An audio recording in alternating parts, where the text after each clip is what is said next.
Hey everyone, this is the talented Mr. Taco from the Daily Sporting.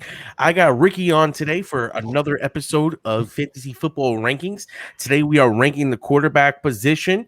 And to start it off with, I got a question for everybody. Last year, there was only one quarterback that rushed for over 500 yards and threw for over 40 touchdowns. Ricky, can you name that quarterback? Was it Lamar Jackson? No, that's No. actually incorrect. Lamar Jackson did rush for actually over 1,000 yards last season. He was the only quarterback to rush for over 1,000 yards. But the answer is actually Russell Wilson. Russell Wilson rushed for 513 yards and he threw for 40 touchdowns last season. Right. But welcome to our fantasy football quarterback rankings. I figured I'd start off with just a little bit of a stat that I don't think people would think of off the top of their heads. But last season there was 4 quarterbacks that actually rushed for over 500 yards. And Russell Wilson was one of those 4 quarterbacks. But on top of that, last season, there was only 4 quarterbacks that threw for 40 touchdowns, and Russell Wilson was one of that. Now, next question that I got for you, Ricky. How many of these quarterbacks that threw for 40 touchdowns do you think finished in the top 5 quarterbacks in standard leagues? In standard leagues? Yep. Standard, basic standard scoring, 25 points, 25 yards per point, for touchdown, touchdowns are 4 points, and you have 1 point per interception. 40 touchdowns. There would have to be at least 2 or 3 of them. So you would say at least 2 to 3 players that threw for at least 40 touchdowns. Yeah. And mind you, there was only 3 players last year that threw for 40 touchdowns. You're expecting at least 2 of 3 of them to be in the top 5 in scoring, right? Well, my friend, you would actually be wrong. When we look at the scoring from last season, the only quarterback in the top 5 that actually threw for over 40 touchdowns was Aaron Rodgers. Now, your boy Russell Wilson is right outside the top 5. He is at number 6, who was one of those top 4 or top 3 in throwing touchdowns. But, that is something to note. Now, Tom Brady also did round into the top 10. So these guys definitely came after the top 10. But I think one thing that we did notice about these quarterbacks, in order for them to score this high, they either needed to add a rushing component, like we see here, right? 8 touchdowns and 400 yards for Josh Allen, 819 yards for Kyler Murray, and 11 touchdowns, or they're throwing for a heavy amount of yards and touchdowns, because then boom, you have Aaron Rodgers with 48 touchdowns. He only had 149 yards rushing with 3 touchdowns, and he only had 4,200 yards passing. But those 48 touchdowns to 5 receptions really helped him out to score that high. But Mahomes, if you look at it, he threw 10 less touchdowns than him. He he basically doubled him up with rushing, but had one less touchdown. And then passing yard wise, he had him by about 500. Now they're within 8 points, but I think it goes to show you that getting those yards is kind of valuable. And I think this all is going to factor into what we rank for our players going into this season, and how we're going to look to judge them, because volume obviously is king. Right. It seems to me that the rushing yards are more important than even getting the touchdowns. I 100% agree. And now I think that sets up a beautiful point where I can teach. Now, the reason why it is like that is because when you think about scoring, rushing is 10 yards per point. So when these quarterbacks are rushing, they're getting points at a much faster rate, versus when they throw the ball, it's 25 yards per point. Right. So for one throw, that's for 1 point passing, that's 25 yards. For them, if they get that rushing, that's 2.5 points. So it's a significant increase for them. So these rushing totals definitely help. Now, I think that one thing that you also have to factor in is that these top guys, they got the touchdowns on top of that. So it's not that they're just rushing for yards like these two are. They're rushing for yards and scoring those. They're in the 30s in touchdowns. Yes. 40, 30 something's in the touchdowns. Yes, but you also got to remember now, rushing touchdowns count for 6, and passing touchdowns count for 4. So rushing touchdowns do count for more than passing touchdowns as well. So that's why rushing QBs have become the meta, and that's something that you definitely want to try to take advantage of. The problem with that is sometimes you don't get the right guys, and that's a big key. Now, if we're looking at QBs last year, as far as rushing touchdowns go, Cam Newton was the number 1 guy. And he was, fantastic at the goal line. He was a big option for them down there to start the season. So it'd be interesting to see how he's used. But then you had Murray, Taysom Hill, who's always been a thorn in the side of whoever quarterback is there with the Saints. Josh Allen, Tannehill. It's crazy that Tannehill had 7 touchdowns when he's on the team with Derrick Henry. But I guess that's the beautiful play action they can set off of it, because you figure Derrick Henry's going to get all the carries down there because who's stopping Derrick Henry? But 7 rushing touchdowns for Tannehill is the 5th most in the league, tied for the 5th most. So that's a lot. He has as many rushing touchdowns as Lamar Jackson. So, which 2 years ago you wouldn't have thought that. Yeah. And if you look at what the numbers that Ryan Tannehill has put up over his last couple of years, he's really been someone that's underrated and undervalued. And now with Julio Jones coming to town, I think big things are ahead for our boy Tannehill. But I think with that being said now, I think it's a good way to transition as we see kind of what happened last year into some of the things that we think is going to happen this year. Now, off the top of the bat, I think me and Ricky start off, identical. We have Mahomes, Jackson, and Allen as our top 3. Ricky, I guess I'll let you speak to that. Those 3. Actually, our top 4 are the same because we both have Prescott at number 4. So I'll let you speak to anything you want in those top 4 guys, or something that is different. So from what I'm seeing, overall, Jackson's Lamar Jackson, who is probably ranked within the top 4 or 5 most rankings, right? I would think. I have him higher up. You do as well. I mean, my biggest thing is what he did in the second half of kind of the season. I know when he started off, he regressed. First of all, I expect a regression from the year before. I mean, that's what most quarterbacks are going to do. They're not going to put up those godly numbers every year, right? Same thing we thought with Mahomes. He wasn't going to put what he put up the first year. The biggest thing I saw with Lamar Jackson is, if you looked at fantasy, I think within the first half games or whatever, he scored around 20. When he ended the season, he was already up there at 27, 28 points fantasy-wise. And one of the biggest things that we saw was the rushing. He was rushing for, I think, 55 yards per game or something, where at the end, big difference, he's rushing for 80-something yards per game. So I think all this helped out, and I like seeing that at the second half. I do believe he's going to get he's going to get more touchdowns than what you saw last year, especially rushing, where you only saw, as you put up, seven rushes. I think that's going to be a difference. He's going to be in the double digits for me. Awesome. Now, also, just to go into Lamar Jackson, because again, we're higher on him than consensus at this point. But if you look at what he did in his rookie season, or not in his rookie season, but in 2019, right. He did rush for 7 touchdowns. So he rushed 7 touchdowns both seasons. So I think that's kind of like a safe number to approximate where he's going to be. But he rushed for 200 more yards in the previous season. But on top of that, the big difference here is he threw for 3,100 yards that season. Here he only threw for 2,700 yards. So that's a 400-yard difference. Plus, we have to look at it, and we all know the dynasty players are super high on Rashard Bateman and some of these guys like that, these rookie guys. But a lot of people believe in this kid, right? You still have Hollywood Brown. They added a guy like Watkins. They got a couple of other receiver pieces. So now he should have some more weapons than he's normally had. And last season, he threw for 26 touchdowns and 9 interceptions versus his other season where he threw for 36 touchdowns and 6 interceptions. So the narrative of Lamar Jackson not being able to throw the ball is completely false, as we've seen him throw for over 3,000 yards. We see him throw for over 35 touchdowns and under 10 interceptions in that season. If we look at a guy like Dak Prescott, who finished underneath him, he had 30 touchdowns and 11 interceptions. You know what I mean? So what is it? Russell Wilson that year only had 31 touchdowns and 5 interceptions.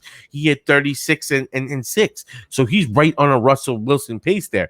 Now, like you said, the regression came last year. It really came in his passing numbers, because that's where the majority of his. Well, I think the thing that you saw in 2019 criticized that, you showed up all those touchdowns and those yardage, but I guess people saw that as almost a product of the running game, of how great it was. And the passes weren't long. I don't know if you could look how long, what he averaged as far as long yardage wise. But also, who did he have to throw to? Yeah, no, you're your credit, but I think that's what the whatever, if you want to say criticism of him, was that, hey, he wasn't throwing it far. It was dunks in here, and they were mostly rushing team. Whether it was him or running backs, they had great schemes. And I think kind of what you saw last year was, hey, if teams said, hey, if we could stop him from throwing, he can't throw on us, or he can't beat us throwing. So what they did was stop the rushing, right?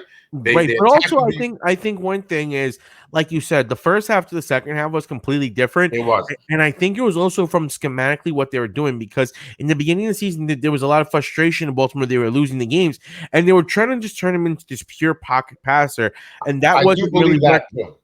So I believe that he made a conscious effort to throw. It wasn't necessarily him. I think it was the way they game planned it, because a lot of these things with Lamar, he's very receptive to coaching, and he understands what's going on. He understands narrative, and that was kind of how they played, because they wanted to protect him a little bit. Now I understand that the way he plays puts himself at risk by him consistently running the ball, but from everything I'm hearing, they're going to let Lamar throw a little bit more this season. Okay. And not just the same way that they did before, where I think it's going to be a drop back pass, but they may just get him on those bootlegs. They may get him going. You have to, I feel like, getting him in motion and making the defense have to move around him creates holes in pockets. And he's such a good freelance player. He's like a guy that you can watch playing a pickup game where, he doesn't need a necessary playbook in order to beat you. But as he makes that crossover, he sees what he's able to do, and just like a Allen Iverson type, freestyle and get that play in and create that dynamic level of. Now let me, I know Lamar. They made a conscious effort of not conscious. He didn't rush as much, right? If you look, I believe Allen was that way last year as well. Josh Allen from the year before. Well, it's not so much, I guess, the rush. It was his passing that brought his. Well, but I'm saying and I think part of it is he didn't run with such an abandonment, right? Like he had 500 something yards the year before. I think he went down about 100 yards from the year before. I think he's at 400. With Jackson had 159 rushing attempts last season, and the season before, where he rushed for almost 200 more yards, he only had 176. So it's right there for him. His numbers are coming back solely on this passing. Like his rushing is like right where it's supposed to be.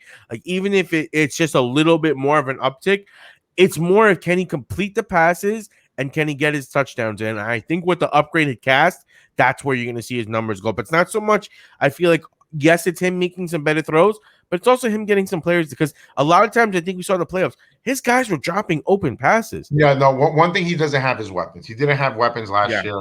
He was really, if you really looked at the caliber of quarterback he is, and for the lack of weapons that he had, you can make a case where, hey, listen, he was really under the gun. He had to make plays. A lot of those forced throws was because, hey, if I don't do something now, we're not going to do anything, right? Mm-hmm. So I do get that, yes. But I do believe he's going to be much better this year overall. Like you said, passing-wise. Mm-hmm. Josh Allen, I do believe, again, the yardage is going to keep going down. I don't think they want him to run as much where he ran with such abandonment the first time around. Well, I mean, I think the one thing about Josh Allen is he is their red zone runner. When it comes to the red zone, he's gonna be one of those guys. I equate him to Cam Newton 2.0 in the fact of he's a big body guy who could run at the goal line and get the touchdown, but his 2.0 comes in where he's a more accurate thrower of the football and able to get more yards passing the ball. And if we look at Josh Allen throwing the ball wise, he was top 5. Yeah, top 5 in yardage. He was the 5th ranked quarterback with over 4,500 yards. He threw 37 touchdowns to 10 interceptions. So, I mean, for Josh Allen, I think for him, it's just continuing to maintain his efficiency throwing the ball down the field, because one thing that we do know this season, the Patriots defense is going to be better. I expect the Jets defense to play a little bit better than it is. That's 4 games that you had last season that, are going to be a little bit tougher. And, you're going to just need to consistently do it with now them having more tape on you and understanding more of what you do. Because that's the other thing. You came out, you made your improvements. Now all these NFL defensive players and coaches and coordinators, they're able to sit back and understand what you did good and see what they got to take away from you and make you into, that passer you were the year before. Because if we look at Josh Allen, that the season before he had 20 touchdowns and 9 interceptions. Then he goes to 37 touchdowns and 10 interceptions. So you're talking about 17 more touchdowns to only 1 more interception. Right. And a lot of that could be attributed to Stephon Diggs. So when a lot of people talk about Josh Allen making this progression, it's partly because you add a primetime playmaker. I think it was a majority, not majority. I don't say majority, but I think he was a huge difference for that offense. He gave them a legit threat. Right. It seemed like he was always down the field. It seemed like, and Allen could throw it, so he's always going to get him. Right. To me, Stephon Diggs was probably the best ad for any of the football teams of last year. And I'm hoping that more teams are understanding it, and we're starting to see it. I think we saw it in this NFL draft where if you're going to invest in a quarterback and you're going to try to make this work, you need to get him someone on the other end that can make some of these plays and get him out of these situations. It's almost like a Shaq and Kobe or like the Lob City. You need someone to throw you the alley-oop. You could be an alley-oop finisher all you want, but if you have anyone that could throw it, you can't do it. And on the other end, if you can throw the great alley-oop, but you don't have anyone that can get up, you can't. So it's the same thing with the quarterback. You need to get him his partner that he can throw it up to and make those catches and be good with. And immediately you saw Josh Allen come with a huge season. And I definitely think that when we look at our rankings, we have him ranked 3rd. Right. But I think between Mahomes, Jackson, Allen, and Prescott, all 4 of these guys can finish as the number 1 quarterback. Yeah. I think it's just about who's going to get hot, who has a better schedule. How does it break down? How many shootouts are these guys in? Because it could be lopsided games where it's like Mahomes blowing out the other team where they're going to pull them back versus games where maybe Prescott. And I think one of the biggest things for them is the injuries. The quarterbacks can't lose their guys. Like, to me, again, Allen loses Diggs. That's going to be a big blow to the offense, right? One person I don't worry as much as Patrick Mahomes. It looks like no matter who you put in there, he's going to make them a star. Right. I think that's why he goes as the number 1, just because we feel like no matter what happens with him, he's just safe. I don't think he's almost like an Aaron Rodgers back when you could put anyone with Aaron Rodgers, he was going to make them a star. He was going to get them open somehow and get the ball to them. Aaron Rodgers is still doing that. Yeah, and I think Patrick Mahomes is just there. No matter who you put in that offense, again with Andy Reid, they're going to make it work. He's going to get his touchdown one way or another. And that's probably one of the quarterbacks where I think I'm not worried about at all. That's why he's the number 1. I know he's going to get his points, but like you said, the top 4 could be number 1s. Once we start getting out of the top 4, then I think you and I start not different too much, but we have them ranked in different areas. And then I think our next point that really comes good is this next group of 5, and I feel like that's going to be really where this next tier really starts to break into, because we have a guy like we have these 5 guys both in our list, but they're just ordered completely differently from Herbert, Wilson, Murray, Rodgers, Tannehill. I think we all have different feelings on them. I'm higher on Kyler Murray than you are. You're higher on Herbert than I am. We both have those 2 flipped. We both have Wilson in the same exact spot, and then we have Rodgers and Tannehill flipped. Now, I think to speak to the Rodgers and Tannehill fact, Rodgers, last season he had an amazing MVP type, not MVP type. He was the MVP. He had an MVP season. He threw for over 4,000 yards. He almost 4,300 yards, 48 touchdowns, 5 interceptions. But the problem is that there's so much going on with the Green Bay Packers, and who knows if he's going to get traded or anything like that. So I am fading him a little bit. And if we see here, Tannehill is very close to him, especially because of those rushing touchdowns that he got 7. Now this season, we're going to add a Julio Jones here. So now with adding Julio Jones here, and then telling me that there's going to be problems with Rodgers, that's the reason why I have Rodgers just a little bit lower here. I have him over Brady just because when Rodgers is right, I still think he has a little bit more in the tank. And I can make some changes with some of these guys here. For me, it really depends on the news that we get at Rodgers, because Rodgers can miss some time to start the season. Rodgers could be unhappy and doesn't really perform, because if we look at what Rodgers did the season before that, This is the why a lot of people got Rodgers at such a good rate. Is the year before he threw for 4,000 yards, 26 touchdowns, and 4 interceptions.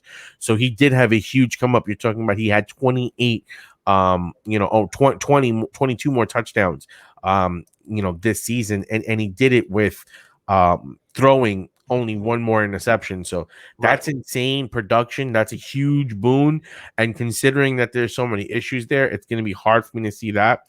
Wilson and Herbert, I think that these two guys are both going to be future stars in the NFL for at least fantasy football purposes, possibly just in real life if they can get their teams to win.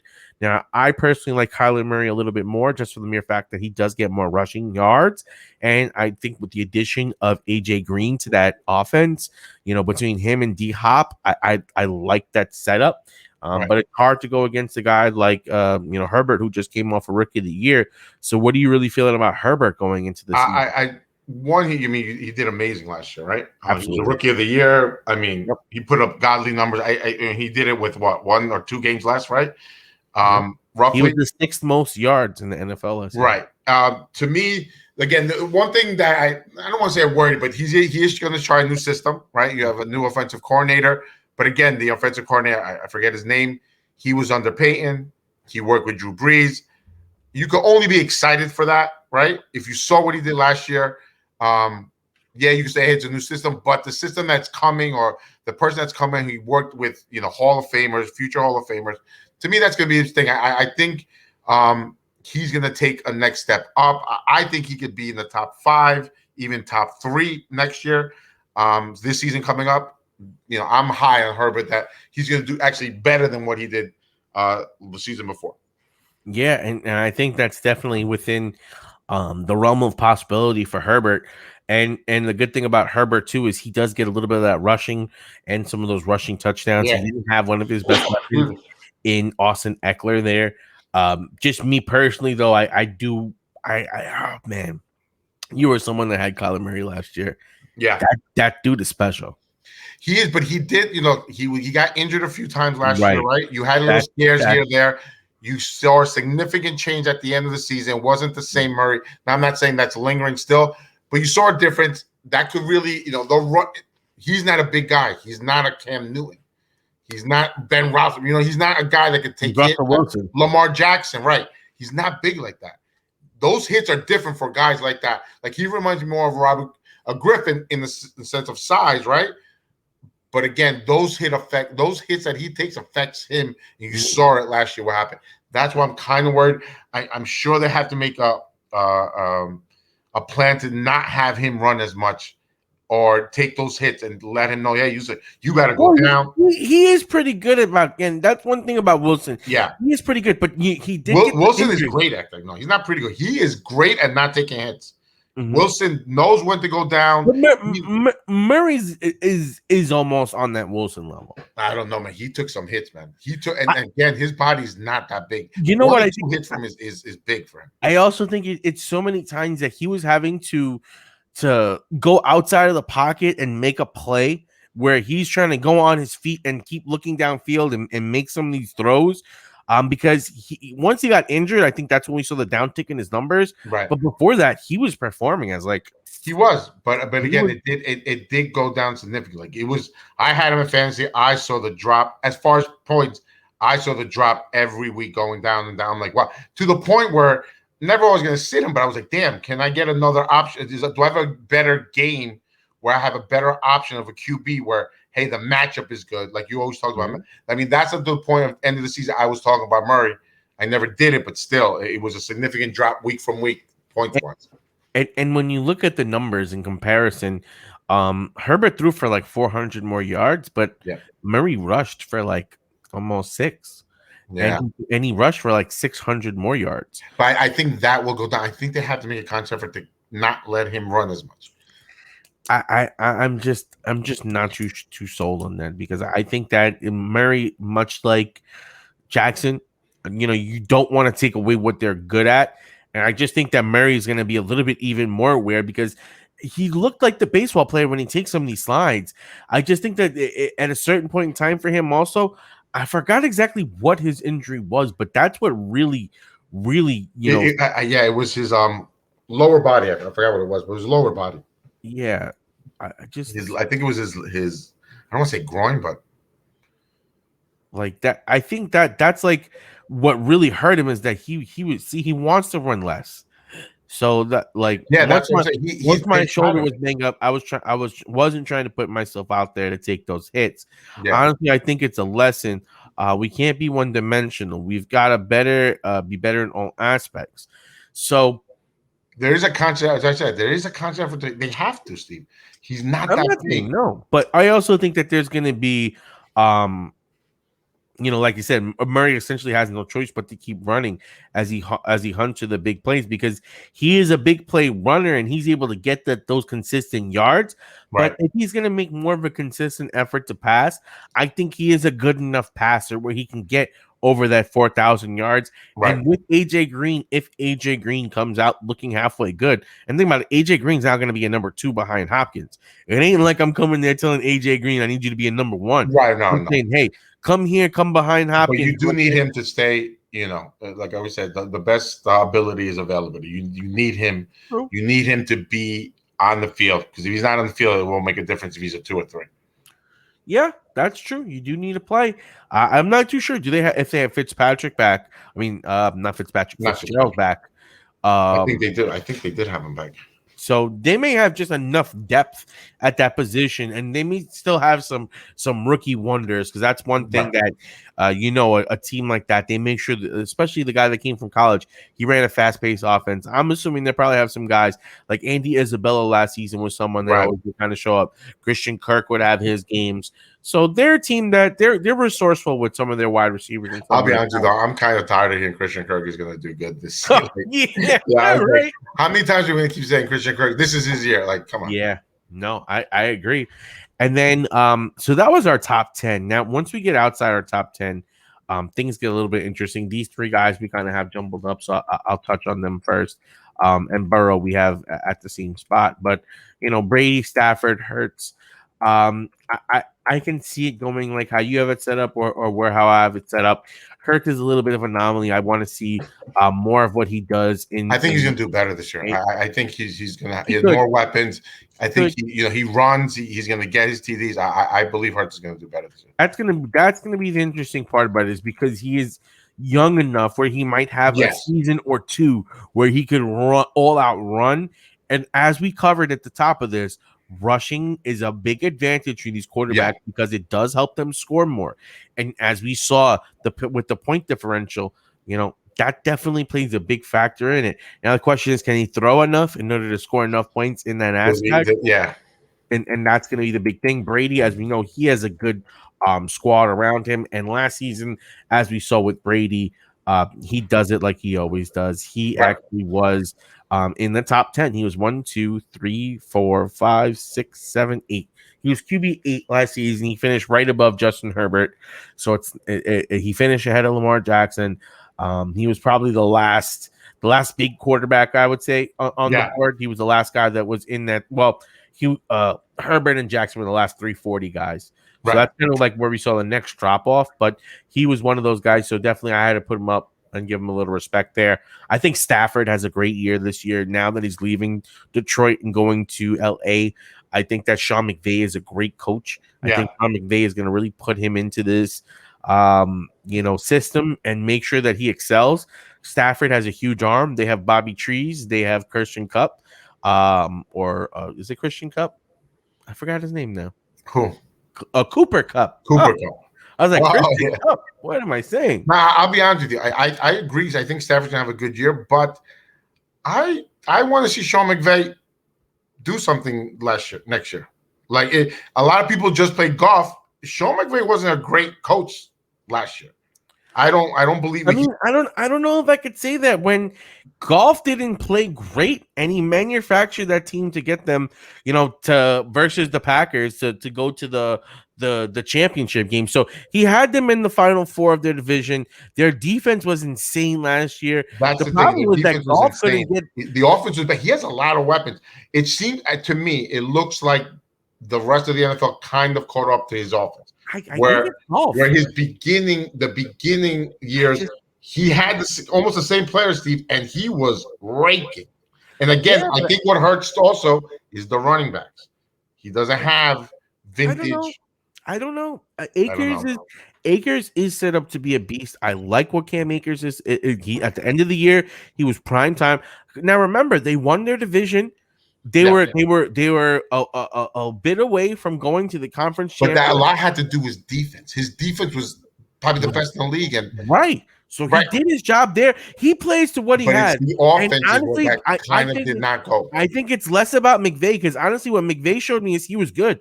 It showed me that Goff needed to get out. I never believed in Goff. I never thought he was good. Either, but I saw him. So that to me is a bigger thing than McVay because guess what? But the thing is, I seen him win with Goff. He went to the Super Bowl with Goff. But Goff kept regressing. And and I get it. Getting better. But McVay signed Goff. That was his guy. He made that contract happen. But see, you know what? That's the thing. That's true. If he looked at a guy and he said, that was my guy, and as we're playing and I'm realizing he can't do the things I need to do, I get it, then he made the right move in getting rid of him. Now, I'm not saying I 100% was the right move. I'm just saying to you, you go from 1 year going to the Super Bowl and all of a sudden a year later or so saying, hey, no, he's not even good enough to be on the team. I just went to the Super Bowl with him. But that doesn't happen within 3 years. Where you go to the Super Bowl and then 2 years later that quarterback is gone, unless But even in the Super Bowl, let's remember what happened in the Super Bowl. Goff couldn't move the ball. Everything has been Goff. Goff gets there through smoke and mirrors. Goff hasn't been ever a good quarterback. They get him there because, or was it that they were not up to his offense scheming, which was amazing, and he made Goff look good. But now they're like, okay, you can't do this. With just that's exactly. Now is Stafford good enough to where I think he's going to take them further than what he did last year? I don't see that. I don't know if I believe in Stafford that much. Oh man, dude, he Stafford, whatever he was, he had no defenses, but he had offenses. He had Calvin. Well, he had Calvin Johnson, the greatest wide receiver. They put up numbers, but you can't just have one player. But Stafford has not won. They had no defense. But they put Stafford up with those greats. You can't make the playoffs more than once in your whole career in the same team. That is not just a reflect on the team. That is a reflect also on the quarterback. You can't be considered a great. Football when have they had a good defense in their history? Never. But never. You as a great quarterback have to be able to make it. No, you can't tell me a great quarterback and get to make it to the playoffs. You're in the same division as the Bears. You're in the same division as Aaron Rodgers. You're in the same division as the Vikings, and you're the Detroit. The Bears have sucked. Stop it. The Bears have been awful. They made the playoffs. I'm not. But. You can say they sucked, but they're still. They have not been good for this whole time that Detroit was there. You can't say that. They've had. That's not true. Mitch Trubisky got run out of Chicago. If you're not going to the playoffs, and they did. No, Mitch Trubisky got run out of went to the playoffs twice. His rookie year and the third year, right? And they still ran him out because they barely. What was it again? The defense. Same thing happened in LA. That's the same thing with Goff. The offense. But how can you blame Stafford when you're sitting there going against? Because you're being considered and paid like a great QB, and you only made the playoffs once. I'm sorry, you can't be considered a great QB. This is not basketball where one QB makes the difference. It's not basketball. But as a quarterback, you should be. Name me a great quarterback that really hasn't made the playoffs. A great quarterback that really hasn't made the playoffs. That has 10 to 11 years with a team and never made the playoffs once in his career. Name me a top, what they consider Stafford as a top 5, top 10. I can't think of a quarterback really that was that high ranked and did not make the playoffs at least more than once in their career. But they didn't put anything around him. In most of these cases, they get defenses or something. I mean, you can't say Galvin last year. Are the Detroit Lions not one of the 3 worst run organizations in all of the NFL? Yeah, they're yeah. I mean, they're up there, but still, Stafford has to show me something more. I'm not giving it to Stafford in LA and Sean McVay that they're. I don't believe they're better than what they were last year. Yeah. I don't. Yeah, if you don't think that Stafford is better than Goff, I do think he's better than Goff. Then they have to be better than last year. I don't think. How do you increase it? How do you increase in quarterback but not get better? And last year, because you're going to put up numbers because you're putting up numbers doesn't equal wins. but think about it. They were one. They were two. I mean, games Stafford away had from the Super Bowl. numbers in Detroit. It didn't equal wins. They were Stafford two. put up They were numbers. the Rams were 2 games from the Super Bowl. Right. I don't think they get further. I don't think they get to the championship. I don't think they get to the Super Bowl. I think they lose where they lose. I think that now they can. If Aaron Rodgers back in Green Bay, they lose to Green Bay again. They're not beating Green Bay. No. Aaron Rodgers is back. They're not beating Green Bay. No. Steve, you tell me what team they beat them. Who do they beat that they're much better? I think they can beat Green Bay. They can. I don't think they will. I think they can beat the Bucs. As great as Stafford was, you should be able to tell me, hey, they beat Green Bay. You can't beat even the tell Bucs me. At the end of the year. And just like this, just like you just said, there's so much turmoil. And I said, even through that turmoil, if Aaron Rodgers comes back, you said Rodgers going to go down. You can't even tell me with a straight face right now that they would beat the Green Bay Packers again if they face them. I think they would. I do think they would. Do you think? Or are they going to win? You got to be confident in this. I'm pretty confident in this. That defense is legit. Okay. All right, we'll come visit this later. What do we say? We're gonna. I'm a believer. I'm a believer in McVay. I'm a believer in Stafford. I'm a believer in the Rams. Now, one team that I am not a believer in, and that's the only reason why he's at this rank, and that's going to be Burrow. I think Burrow is set up where he has some weapons now. You're looking at T. Higgins, you're looking at Boyd, and you're looking at Mixon, and you're looking at Chase. They got the number 1 rookie wide receiver who was his number 1 wide receiver at LSU. So they do have weapons. The biggest question for them is offensive line. Can it get any better than it was last year to give him the time necessary to make those big plays? They just need a little bit better where they don't sack him every down. Yeah, but remember he had a big injury last year. Huge injury. No, that's I have him offensive line. I have him just from watching his games last year, wherever games I was able to catch. Mm-hmm. And there was a few because they had him on. He to me showed me that he's the real deal. Like mm-hmm. I'll be the only reason I don't have him up there with Herbert is because of the injury. But to me, I almost would choose Burrow over Herbert. I wholeheartedly can't agree with you. I would probably choose Burrow over Herbert. If healthy, he comes back healthy from that knee, they get him an offensive line. I believe he does better than what Herbert did. Herbert had weapons last year.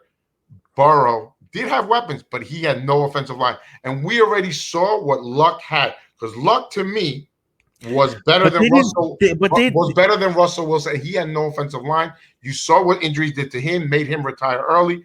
To me, it's the same thing. Burrow would be the better quarterback as long as they keep him standing. But he will be the better quarterback to me. I would take Burrow over Herbert right now. If all things side healthy and everything, I would take Burrow over Herbert right now. In fantasy football for the season? I mean, as a real quarterback, but fantasy, the only thing is his offensive line. That's what scares me. I don't know if they can keep him up. And the injury is horrendous. The injury was horrible. Yeah. That's a bad injury, like you said. That's not easy to come back from the next year. Yeah, and I don't know how much I trust that coaching staff to overcome circumstances and really get him to push the ball downfield. So that does scare me. One guy that I do like a little bit more than him is the guy that you have right there, Trevor Lawrence. I think Trevor Lawrence is going to have a big season or possible big season. We have to see what Urban Meyer does. They may just slowly break him in there. One guy that I have slightly above Lawrence is Ryan. I think all three of these guys are interchangeable. You get the second-year guy, you get the veteran, and you get the rookie. All three of these guys offer some sort of upside because even though Ryan just did lose Julio Jones, they did add Kyle Pitts to his team, and that defense isn't something that I generally trust. So if you're looking at a team that's going to have Kyle Pitts, it's going to have Calvin Ridley, and you're going to still have Gage, I think that sets it up where Ryan still has enough weapons to be, dangerous, to be solid, to be a guy that, if you're looking over it, he's probably going to be better than Burrow this season, probably just because he'll get more, he's a better downfield thrower of the ball because he has more time half the time. Right. Or he has guys like Calvin Ridley who are just phenomenal. You know what I mean? Calvin Ridley could possibly be one of the top 5 wide receivers right now with no Julio Jones. Right. So he's going to have insane volume. And Kyle Pitts is one of the best tight end prospects that we've seen. So that's the only reason why Ryan I have here. Lawrence, if he had some better weapons, I'd probably put him up a little bit higher because of what we see in college. He's been, pretty solid and pretty good. I just think he's going to get the volume. you know, they're going to depend on him heavily. Yeah, To throw the ball and get it downfield. I think he would almost have a Burrow type season where he's not going to win games, maybe. No, I think he might have a Herbert type season. I don't know if I don't know if that team is good enough. I mean, you're talking about stats. I just don't know if that team is good enough. Next question: does Herbert repeat what he does last year? Again, to me, yeah, or even a little better. Like I don't see him to take a dip. He's not going to take a dip. So then you think Herbert's a better quarterback prospect than Lawrence? The team wise, if we're talking about fantasy, then yes, Herbert is going to be much better than Lawrence. Yes, 100%. Now, that's a different thing from reality football. That's different.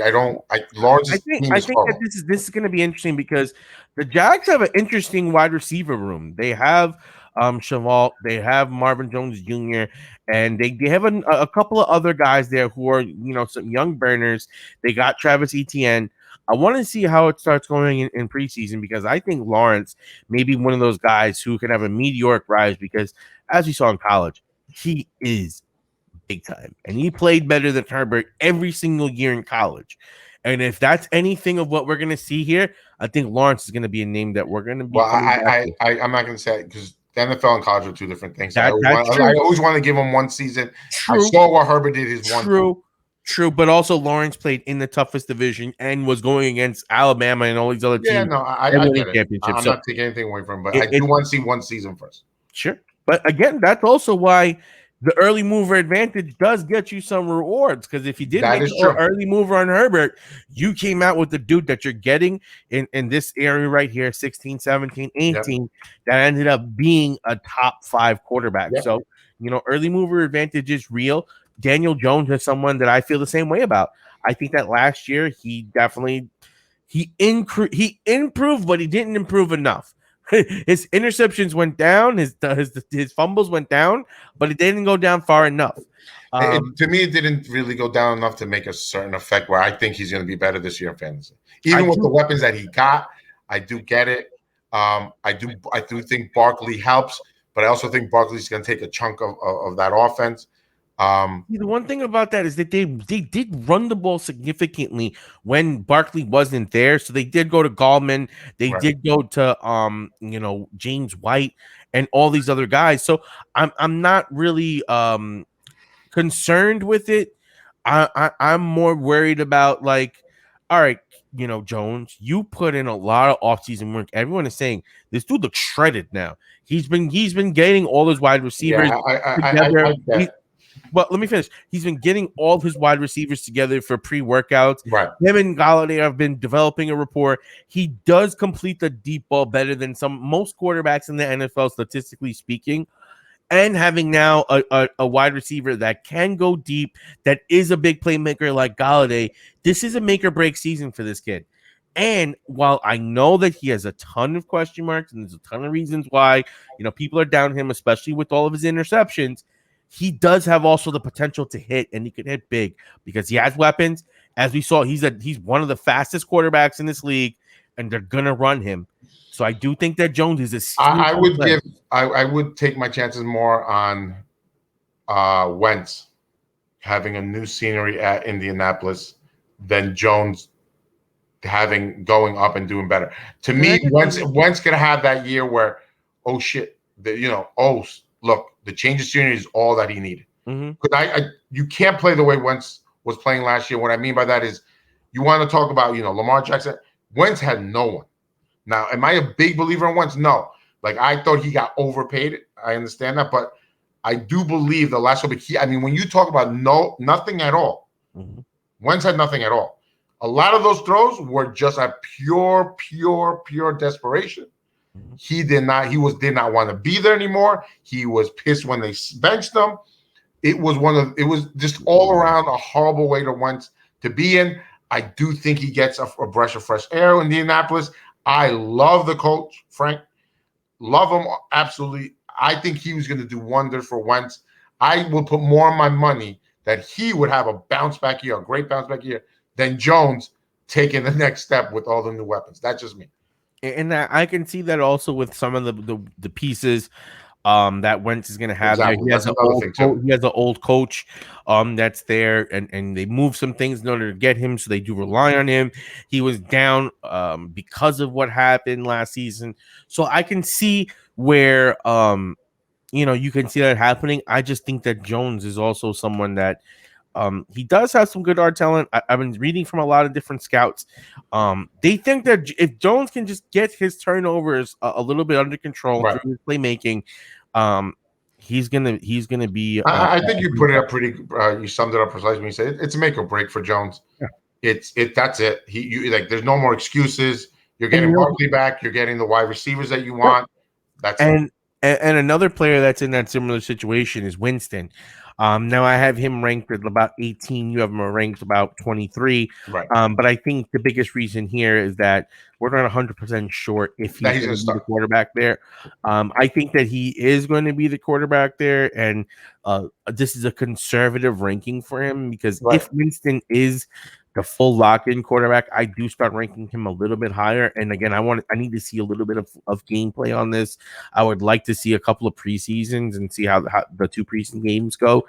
Because when we last saw Winston, so in the 2019 season, if we remember, Jameis Winston was the third highest scoring quarterback. He had over 5,000 yards throwing. He threw for 33 touchdowns. Now he did have 30 interceptions. That's a huge detraction. But Peyton likes him. Peyton's a good coach. He's been grooming him. He's had him in-house. And I think that there's a big possibility where Winston is going to be a quarterback to possibly pay off. And then my only thing with Winston, again, we don't know each other, but my biggest thing, you put up those numbers in 2019, 30 touchdown, 30 interception. But again, you get those points, you're happy, right? My biggest thing is a lot of those 30 touchdowns were just a pure coming back. We're down. We don't have a choice but to throw.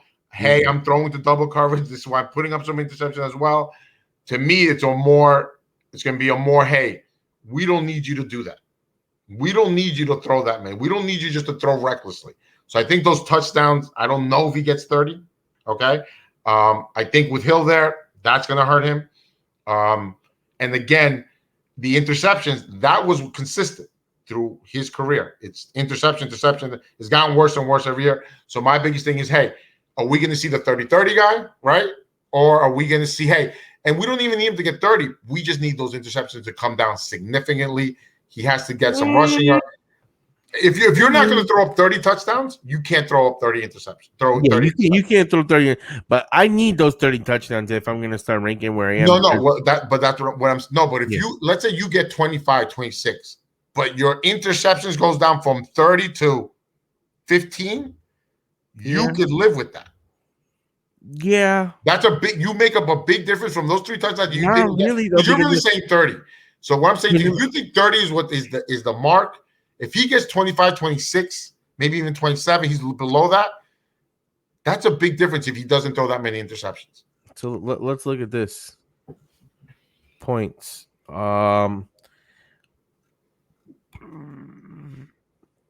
Interception is -2. Right. Touchdowns are 4. So if he throws 26 touchdowns, 7 less touchdowns. So just for the math.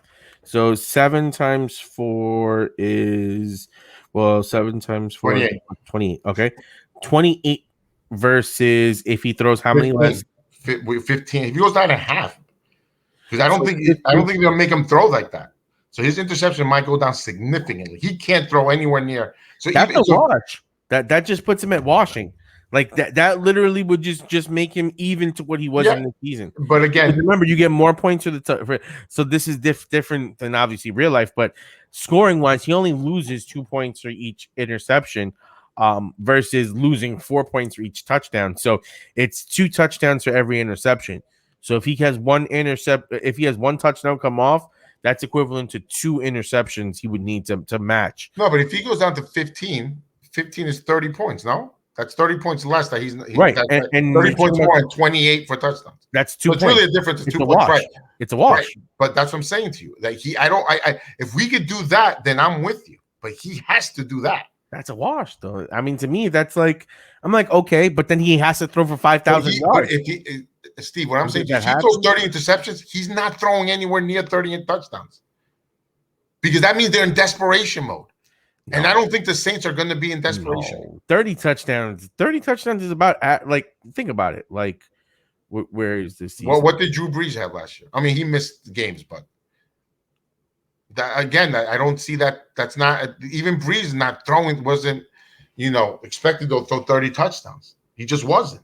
And now a big in his concern career, yes. In most Yes. years in his career, yes. Yes. Last but season, no. But I do think that's that what I'm saying to you. And another thing is, what Michael Thomas are we going to get? Are we going to get the one that was last year or the one the year before? Because Winston needs to throw as well. I mean, he needs receivers. And again, so to me, I don't. That's right. Brees has been hurt the last 2 seasons. Right, the last 2 seasons. It's really hard to judge what's going to happen there. I get it. I just don't. I don't expect Sean McVay. I mean, Peyton is smart enough to go, hey, you know what? The more he throws, the more chance there's going to be interceptions. And he's not thinking about fantasy wise. He's thinking about real life. Right.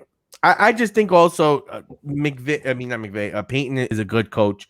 He knows what he has. If he has him coming back there, he has a game plan set up.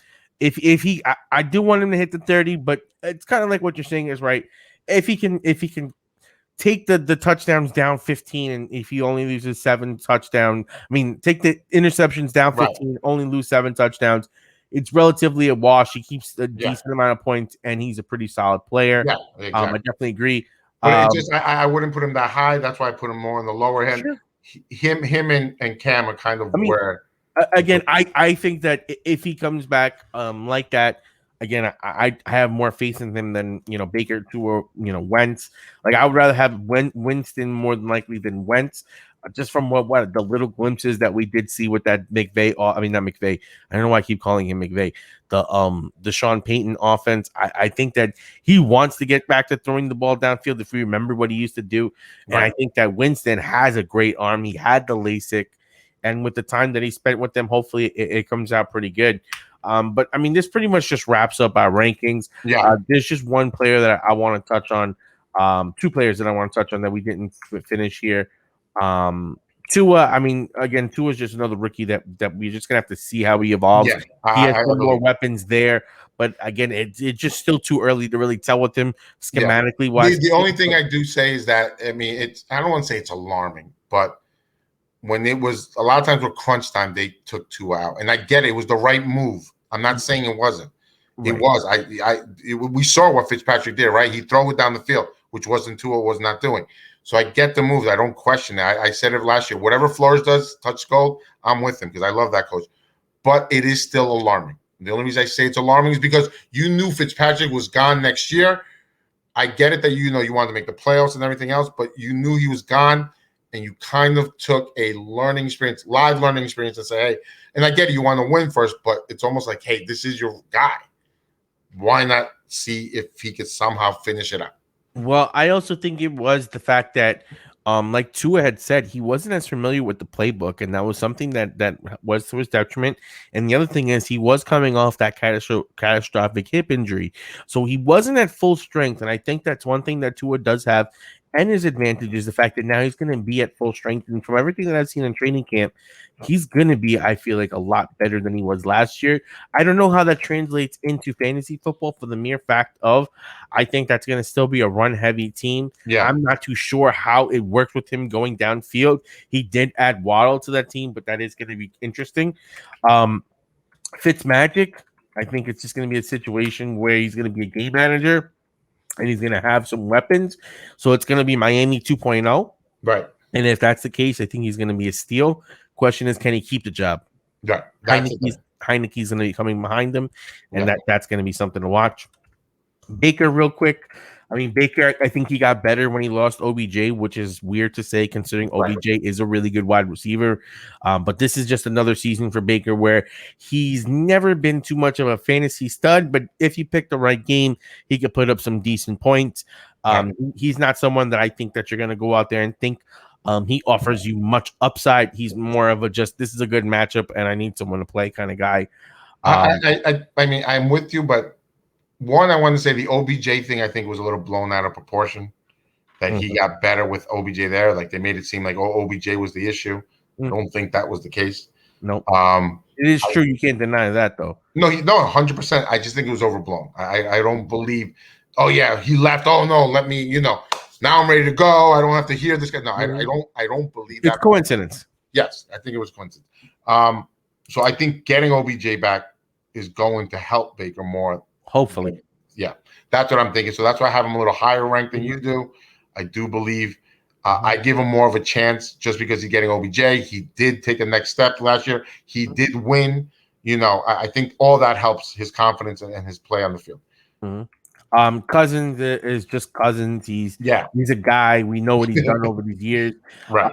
Where I have Kirk Cousins here going down, which is not what I meant to do. I was gonna have Justin Fields, which you have there. We don't know if he's gonna have the job yet, but if he does have the job, he is someone that'll probably move up. He's gonna have the job. He's gonna have. If he does have the job, probably he's gonna end up moving up your rankings. Then as well. I think so too. We don't know what's going on there. Dalton may have the job to start off for the first couple of weeks, and he gets it. So that's things to watch, and the only reasons why Fields is kind of down. But that's going to change a lot of things if Fields becomes the guy. And lastly, Cam Newton, like you said, it's a sticky situation with them and the Patriots because he doesn't really throw the ball downfield, at least effectively last year. We know that he had COVID, which affected his playing time and his. And I think one of the biggest changes for me, and it's one of the guys that Cam to me, and I guess he could go up on my list, especially if he gets the job. I do believe he ends up being the starter. Yeah. I don't believe Mac Jones' era begins right away. I think it starts next year for Mac. Yeah, I do think that. Or if they're doing bad, whenever their bye is, if it's later in the field, I think that's probably when Mac Jones starts, is during the bye. And I believe it's like the 12th week. So you're still going to get 10 or 11 weeks of camp. My biggest thing is he got new weapons. They know how to use those tight ends. He doesn't have COVID. He is a red zone guy. We saw he had the most touchdowns in the red zone. That I don't think changes. I really don't. And the big thing for Cam, just like we said about Danny Dimes, it's a make or break year for him as well. Yeah. For him, this is going to be almost his last shot to be a starter or to go and get another starting job after this. So he has to play good because this is almost his tryout. Like, hey, and the rest of the NFL, I still have it. Or Patriots, give me one more season after this, and let's see what happens. And then we'll let Mac. Well, that only happens. It depends if they go far in the play. To me, that's what I'm saying. But again, this is a make or break for him. Yeah. He could take that team to one game within the Super Bowl because, like you said, they increased their offensive output. They have some good defense, and it's Bill Belichick. I don't put anything behind it. To me, Buffalo's still the team to beat. They may be the team to beat, but in the playoffs, anything can happen, and they can get in the playoffs. Like this could be a playoff team that could go far because guess what? It's Bill Belichick in the playoffs, and he added a lot of weapons. I don't count Bill Belichick out. Bill Belichick is one of those dudes. No, and people lie, but I think Tom Brady winning yesterday says put some fire on them and say, hey, you know what? They went out and they spent money like it was, growing on trees. And football, unlike basketball and baseball, coaches matter. To me, that's the most important sport. You need, and especially a guy like Bill that understands everyone else. He's like, oh, word, I don't have this, but guess what? You're weak here. I'm gonna find X, Y, and Z to get. Well, the biggest thing he does is he takes away your biggest weapon and says, well, you're not getting him. No, there's no Julio Jones. There's no this guy. There's also on offense, he knows what you're weak. You're weak against inside passes. Guess what? My tight ends are gonna go off. Oh, you're not good deep. Guess why I got Bourne and Aguilar? They're not great, but they can go deep. So he built the team in ways to handle different teams and be able to schematically be like, hey, this week we got to run. Next week we got to pass the tight end. And the week after that, we have to use our wide receivers going deep. So I think that's something about him that's really good. Lastly, Watson.